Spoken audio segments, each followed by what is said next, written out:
a guy named Arnie Gavazio, you know him, told me about this rudder long time ago. And have you ever used one? Mm-hmm. Okay. How many of you ever put a rudder on a sliding plate? One guy. Right. Two? All right. If you Glenn probably has. If you, when you pull a slide, I ain't never shot no big time horse. I shot a whole lot of kid horses though, and I was just as intense on shooting kid horses as big time horses, right? Make me any difference whether they're $300 horses or $10 million horses. I don't care. I was serious about it. And one of the things, you ever pull a pair of sliding plates off, which side is more smooth out? Come on, guys. The inside. Inside, right? You're like, well, why don't somebody else get that? It's because a lot of horseshoers don't pay any damn attention. That's why everybody in this room didn't scream inside. Because how come the inside's wore out? They open up, huh, like this, all that weight. Where's the weight? Inside, all right? Now let's talk about staying up on top of the ground and sliding, which is the most important. If you want to direct a foot, the inside is important, all right? I don't know how you, this guy's a big time reining horse shooter, but a lady asked me one time if I knew how to put the shoe on. She wanted to face the shoe straight, not horse, a little cowhawk, which a lot of quarter horses are. And she wanted me to face the shoe straight. And I said, you mean you want me to put it on crooked? And she said, well, I want it facing straight. And I said, you mean crooked? And so my first thought to her was, why do you want me to put it on crooked? She says, because he can't slide very far because he does this. I said, what do I gain by putting the shoe on crooked? She said, well, the toe is facing this way. I said, first thing I think of when you want me to put the shoe on this way is, what else happens? Lengthen the inside heel, doesn't it, when you put a shoe on crooked? So I'm like, if you want the inside heel longer, I can do that too. I'm gonna make them. I can do whatever you want to do with it. I can make the inside longer, outside, because I have the skills to make this shoe. And she wasn't used to someone being able to make the shoe. I'm gonna knock one out right quick like, and I just want to talk about a couple of things about sliders, what goes through my little pea brain. And then I'll make that actual shoe. Because unless the first one comes out better, okay? All right, I'm gonna start. I've always done it this way. Maybe when I was doing a lot of competitions, I try to speed it up, do it a little differently. But if I was to shoe a horse right now, this is exactly how I would make the shoe. Start with my inside in the fire. That's backwards, but that's the way I like to do my sliding plates. The reason I want to start with my inside, that's my heaviest forging. And that's my most important side to me, is the inside. Because that's the side the horse is going to wear the most. That's the side that I'm going to be able to, what little bit of a direction I'm going to get it from the inside.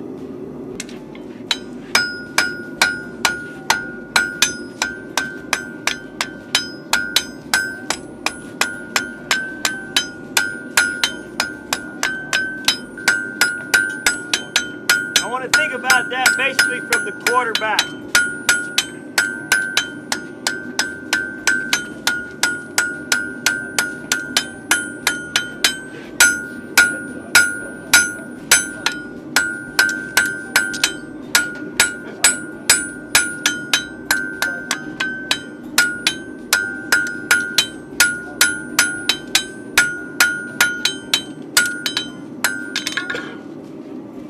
quickly on a bit of fortune.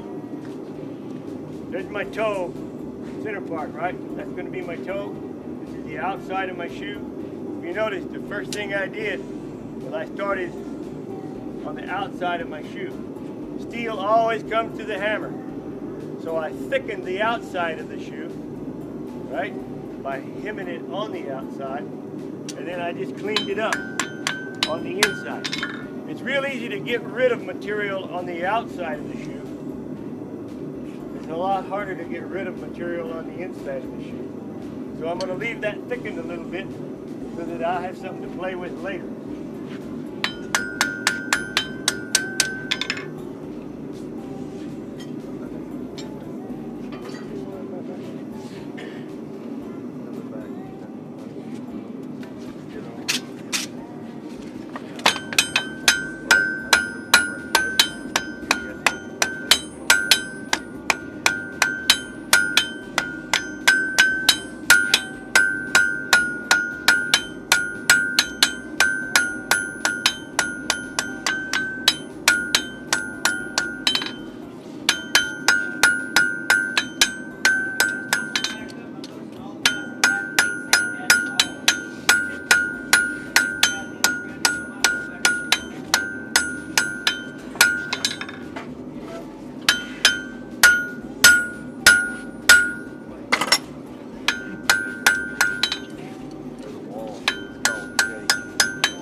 Alright. The other thing that I did, I put myself kind of a generic heel on it, didn't I?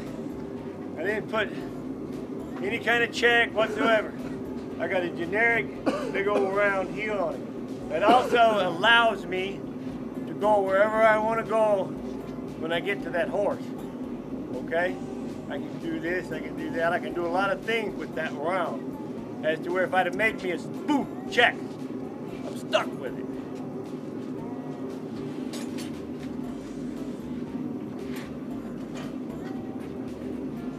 Outside, same thing from the quarter, but not as much.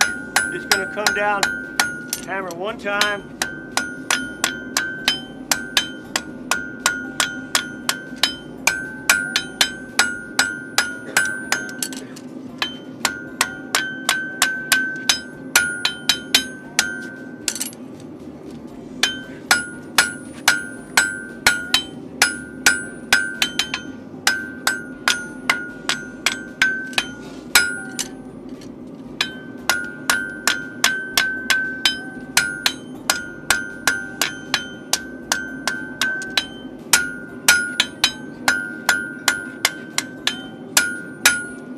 Same thing, just a little generic heel on there. No, about an eighth, a little over, 3/16 off.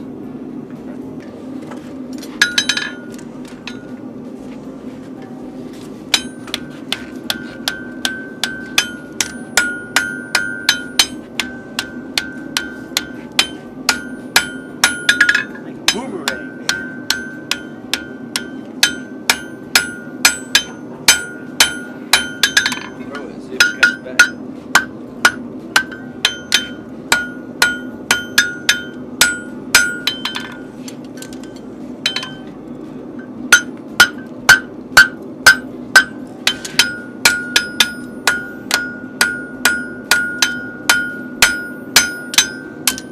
Get that toe in, you're in good shape then.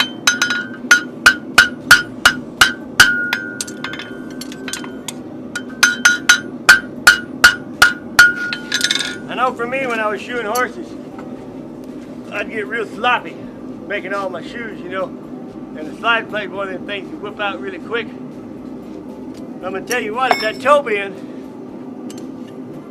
If you got one branch railing in and the other one way out like this, you kind of made a square instead of this, that will come back to haunt you so awful in the shoe. I think Billy was talking about how important. He was flipping that shoe over yesterday. This side, toe bend, toe bend. This thing will come back to haunt you with vengeance if it's not. Like a roadster, for instance. If it's not this, that toe's not right, all that other crap on it don't mean nothing.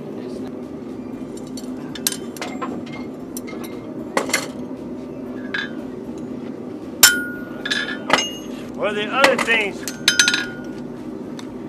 first learning to make sliders, it's a long fitting shoe, right? One of the first mistakes people make is turn that quarter like they would a regular shoe. It's a long fitting shoe. That means the quarter is way far up here. So you need to start turning that sucker.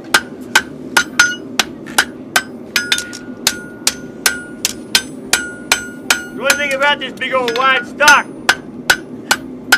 you don't force it in position. You persuade it.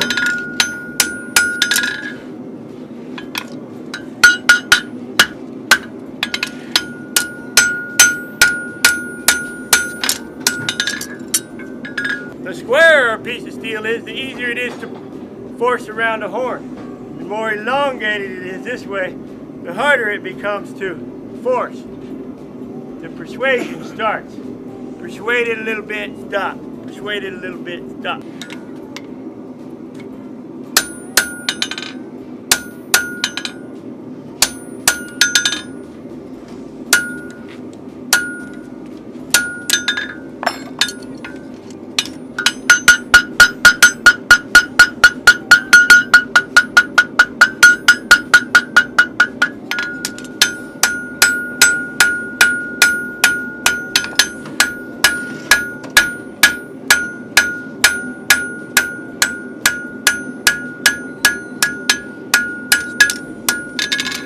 I'm starting to imagine the foot that I've just trimmed. I'm starting to imagine that line. If you look at that too much on this side, that's not what you're fitting out there. You're fitting this side.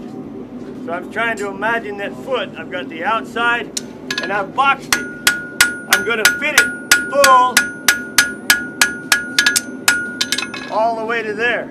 So all this part of the shoe's hanging out, that much of the shoe's hanging out the back.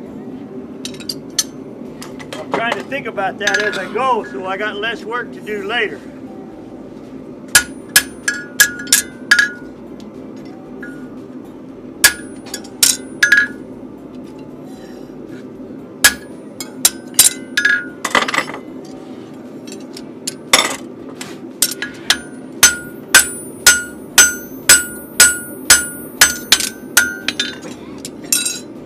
A sliding plate called a boiler plate.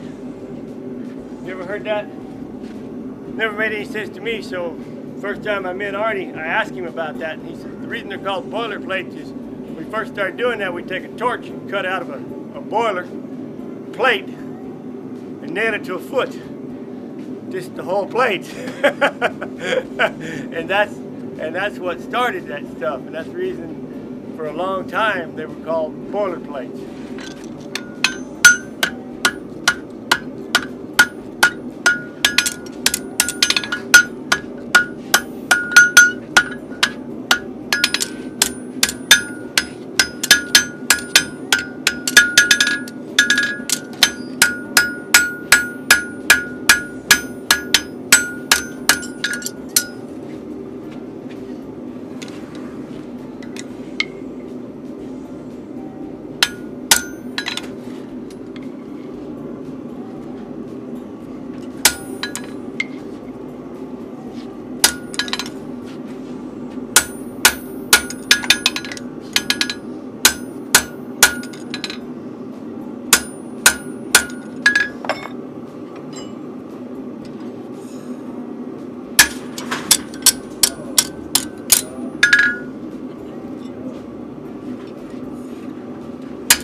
We've been waiting for that all week.